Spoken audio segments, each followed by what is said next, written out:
Bismillahirrahmanirrahim. Avant de commencer cette petite présentation, j'ai l'obligation sacrée de remercier tous ceux qui ont rendu possible notre présence à ce colloque en langue arabe ici à Agadir, dans lequel je fais un peu exception. J'espère que vous allez à la fois comprendre et pardonner. La liste sommaire se suit. Le professeur Abdelkarim Akiwi, M. Ahmed Essaïhi, Monsieur le doyen de la faculté des lettres et des sciences humaines de l'université Ibn Zuhur d'Agadir, et tout spécialement la délégation d'Istanbul, Ilm Vakil sur Vakf, dont plusieurs membres sont ici présents, et ce sont des amis de longue date. La petite histoire que je vais vous raconter n'est pas une œuvre de fiction. Elle n'est pas imaginée, même si elle pourrait vous sembler invraisemblable. Quel musulman croit en effet à la coïncidence? Aucun, ni aucune. Et pourtant, il faut savoir toujours prêter attention à la façon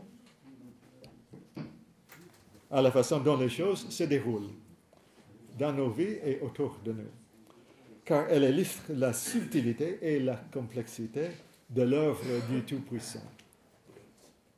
Et maintenant, au vif du sujet. Quand nous sommes rencontrés pour la première fois à Urfa, dans le sud-est de la Turquie, Saïd Nursi était déjà mort depuis presque 40 ans. Pour moi, toutefois, il vivait et respirait d'une étonnante vitalité. L'œil lucide, le caractère indomptable, la manière empreinte de miséricorde, critique et exigeant envers lui-même, généreux auprès des autres. En lui, j'ai fait connaissance d'un homme qui avait connu de grandes souffrances. Malgré ces souffrances, il ne haïssait pas. Au contraire, il insistait qu'il fallait haïr tout ce qui est haine et aimer tout ce qui est amour. En lui, j'ai trouvé remise en question l'idée de la justice sociale acquise par la force si nécessaire. J'avais fait mienne cette idée depuis des décennies. Peu à peu, comme lors d'une conversation intime, cette idée a été lentement mais sûrement dissoute pour être entièrement reconstruite. J'ai hérité le caractère têtu de ma mère, ainsi qu'une certaine âpreté du langage. De mon père, une certaine timidité, ainsi que la révérence devant la beauté du monde. Chez Saïd Nursi, j'ai trouvé beaucoup de ces mêmes qualités, dans les proportions qui fluctuaient comme des marées, les heures ou les saisons.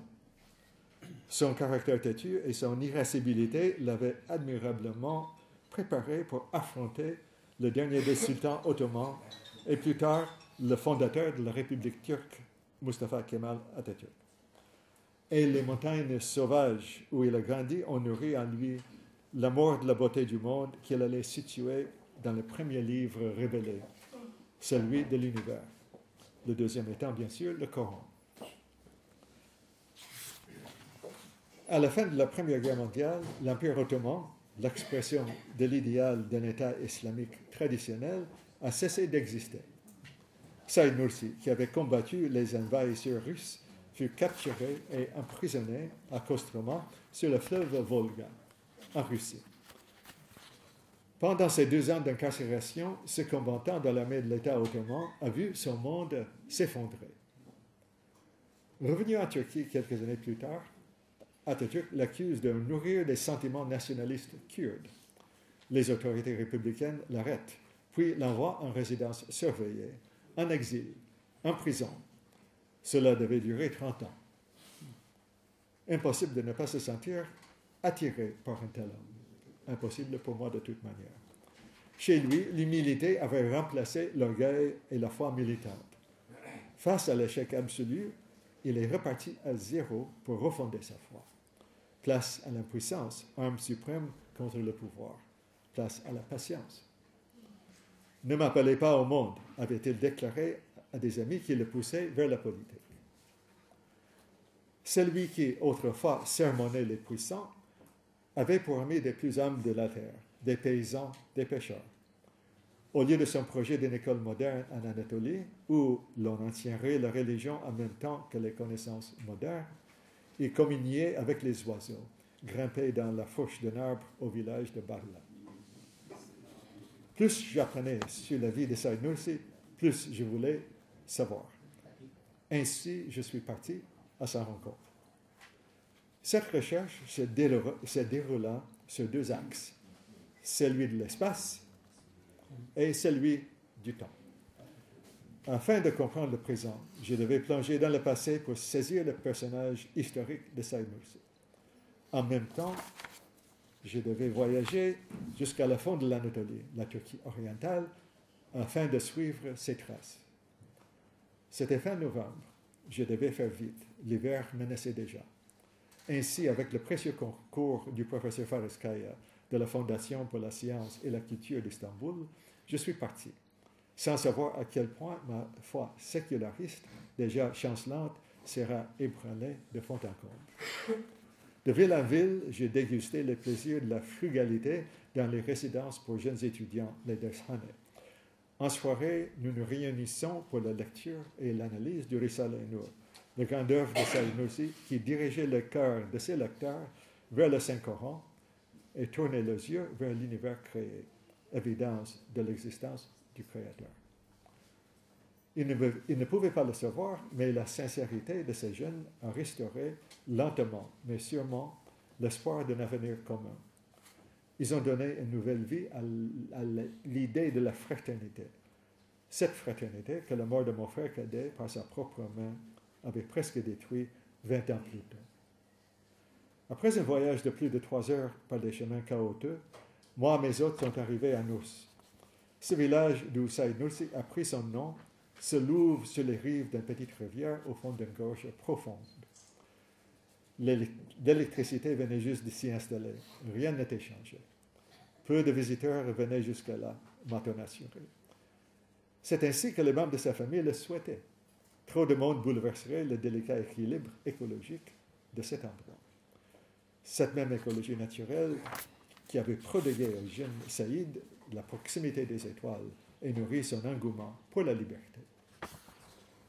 Le matérialiste que j'étais voulait expliquer le caractère de Saïd par son environnement physique et social. Mais tout ce qui est aujourd'hui la Turquie orientale n'a pas produit un seul autre Saïd Nursi. Loin s'en faut. Bien sûr, ses racines se trouvaient là, dans ce minuscule village taillé dans le roc des falaises. Mais il relève bien au-delà de sa terre natale pour devenir une présence sur la scène nationale, puis internationale, comme ce colloque aujourd'hui en témoigne. Le paysage de l'Anatolie ressemble à cette partie du Maroc où nous sommes actuellement. En apparence sec et aride, la région cachait un jardin secret que seule ma quête de Saïd Nursi m'aurait permis de découvrir. Là-bas, comme ici, existait une mosaïque complexe de populations, de groupes ethniques, linguistiques et religieux. Des soufis itinérants traversaient de vastes étendues, portant leur message d'effacement dans leur sac de mendiants. La voix des soufis n'était pas celle de Saïd. Cependant, tôt, il avait commencé à formuler l'approche que ses héritiers spirituels à Istanbul m'avaient souvent rappelée. Notre époque n'est pas celle des ordres soufis, c'est celle de la vérité de la réalité suprême, ce qu'on appelle Al-Haq. Avant l'âge de 20 ans, il quitte son village natal pour commencer son cheminement dans le monde. Il sillonne d'abord les routes de l'Anatolie, allant d'une ville ancienne à l'autre. Je me plaisais de penser que je suivais ces mêmes routes, non pas à dos d'âne ou de cheval ou à pied, comme Saïd l'avait fait, mais en autobus moderne. Sur sa route, il avait croisé un émissaire du penseur et activiste pan-islamiste Jamal ad-Din al-Afghani. L'arrivée du colonialisme dans le berceau de l'islam l'a jeté dans un tourbillon duquel il cherche toujours à sortir. Afghani et d'autres réformateurs insistaient sur le renouveau de l'islam par le retour aux sources. En même temps, les musulmans devaient maîtriser l'évolution des connaissances scientifiques que les avait réduits à des spectateurs impuissants de leur propre stagnation. Ce message ne manquait pas à plaire à Saïd Nursi, et particulièrement son appel au constitutionnalisme comme remède au despotisme que l'on identifie avec la gouvernance islamique. Et cela, je souligne, jusqu'à nos jours. Il a aussi diagnostiqué les causes du marasme du monde musulman. Parmi celles-ci se trouvait l'ignorance et l'absolutisme. Il comparait ce dernier à une maladie contagieuse, ce qu'il est certainement. Plus d'un siècle plus tard, ce diagnostic est aussi valable qu'il ne l'était en 1911, quand Saïd l'avait formulé dans cette khutbah, prononcée à la grande mosquée des Omeyyades à Damas, en Syrie. Il se peut que le remède que proposait Saïd, un retour au grand principe du Coran, ne soit à même de sortir les musulmans du pétrin dans lequel ils se sont enfoncés aujourd'hui. Ce que certains appellent le centre du monde musulman est désormais entre les mains d'un groupe de littéralistes extrêmes qui s'emploient à exclure du cercle de l'intime divin tous ceux qui ne sont pas d'accord avec leur lecture simpliste et bornée.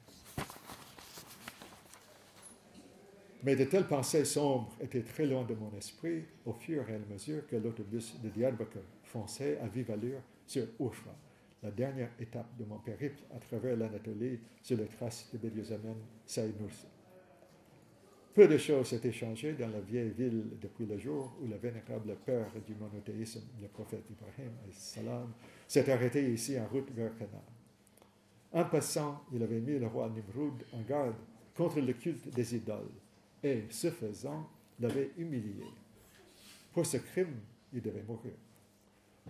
Les hommes du roi ont ligoté le prophète au bûcher, puis allumé les fagots. Dieu a vu tout cela et il a mis la commande: au feu soit fraîcheur et paix pour Abraham. Et les flammes qui léchaient la chair du prophète se sont transformées en eau rafraîchissante et le bûcher en poisson. Ce sont des mêmes poissons qui pullulent jusqu'à nos jours par dizaines de milliers dans les temps au centre du Khalil Rahman Dergah, le sanctuaire que Saïd Nursi avait choisi pour se faire enterrer. À cette ville où passent des caravanes depuis des milliers d'années est venu Bediüzzaman Saïd Nursi à la fin du mois de mars en 1960. Il est descendu à l'hôtel Ipek Palace, à la chambre 27. L'horloge murale indique toujours 3h moins 10, l'heure à laquelle la vie a quitté le corps de Saïd. 2 mois plus tard, le 27 mai 1960, un coup d'État militaire a renversé le gouvernement élu du Premier ministre Adnan Menderes. Les décisions arrêtées en haut lieu furent exécutées. 2 semaines après, un commando militaire envahit la derga, casse le cercueil en marbre du défunt et enlève son corps. Ainsi s'est terminée la vie de celui qu'on avait appelé le prodige de l'âge. De Saïd Nursi émanaient des qualités qui m'attiraient vers lui: courage, indépendance d'esprit, compassion à l'égard des opprimés et absence totale d'égard pour les oppressés. Je souligne totale. C'était aussi des qualités que mon épouse et moi avons d'espérer transmettre à nos enfants et voulu que nos frères et sœurs en islam, vous, partagent. Mais chez Saïd Nursi, j'avais trouvé l'expression la plus achevée de ces qualités. Même si quand nous nous sommes rencontrés, il était mort depuis 40 ans, j'avais le sentiment qu'il me regardait directement dans les yeux. Que son regard me transperçait, en effet. Ce regard m'avait touché au cœur. Merci.